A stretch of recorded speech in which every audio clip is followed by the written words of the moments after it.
क्या आप तैयार हैं एक और खौफनाक कहानी के लिए? अगर आप भी हॉरर स्टोरीज के शौकीन हैं, तो इस वीडियो को लाइक करें, चैनल को सब्सक्राइब करें और घंटी के आइकन को दबाना न भूलें, ताकि आपको हर नई कहानी का अपडेट मिल सके।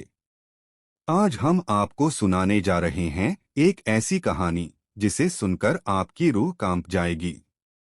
तो बिना किसी देरी के शुरू करते हैं। डायन का आतंक।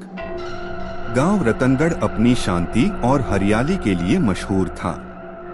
लेकिन इस गांव की एक अजीब बात थी। यहाँ सूरज ढलते ही कोई घर से बाहर नहीं निकलता था।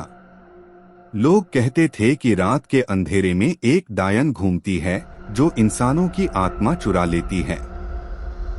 एक रात गांव के समीर और राकेश को यह सब बकवास लगा। वे दोनों दोस्त थे और भूत प्रेत जैसी चीजों पर विश्वास नहीं करते थे। उन्होंने तय किया कि वे इस अफवाह का सच जानेंगे। आधी रात को जब पूरा गांव सो रहा था, दोनों दोस्त घर से बाहर निकल पड़े। शुरुआत में सब सामान्य लग रहा था। शीतल हवा बह रही थी, चारों ओर खामोशी थी। लेकिन जैसे ही वे गांव के पुराने पीपल के पेड़ के पास पहुंचे, हवा एकदम बंद हो गई। चारों ओर अजीब सी घुटन महसूस होने लगी। तभी अचानक समीर को किसी औरत की फुसफुसाहट सुनाई दी। मुझे मेरी जगह दो, मैं बहुत गुस्से में हूँ।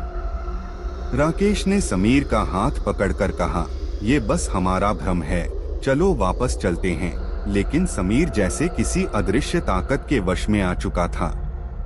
उसकी आंखें खाली हो गई थीं और शरीर कांपने लगा था।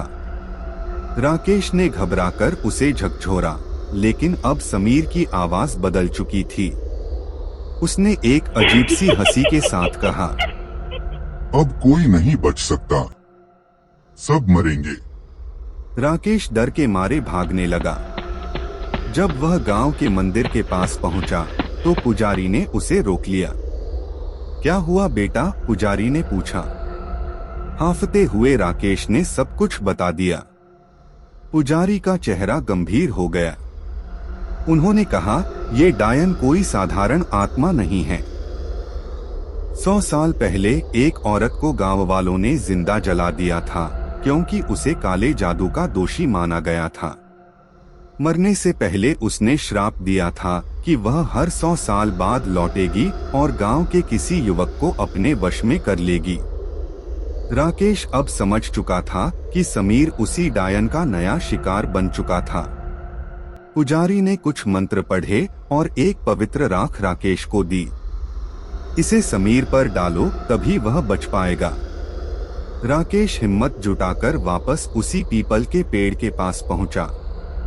समीर अब हवा में मंडरा रहा था। उसकी आंखें पूरी तरह काली हो चुकी थीं।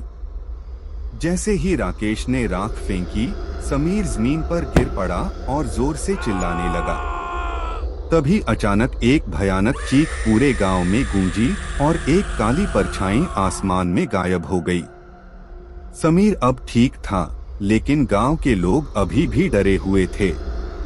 कुछ दिनों तक सब कुछ शांत रहा, लेकिन फिर एक रात एक छोटे बच्चे ने अपनी माँ से कहा, माँ, मैंने सपना देखा कि कोई मुझे बुला रहा है।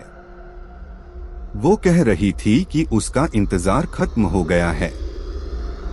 गांव वालों को समझते देर नहीं लगी, डायन अब भी जिंदा थी। अगर आपको ये कहानी पसंद आई हो, तो इसे लाइक, शेयर और सब्सक्राइब जरूर करें।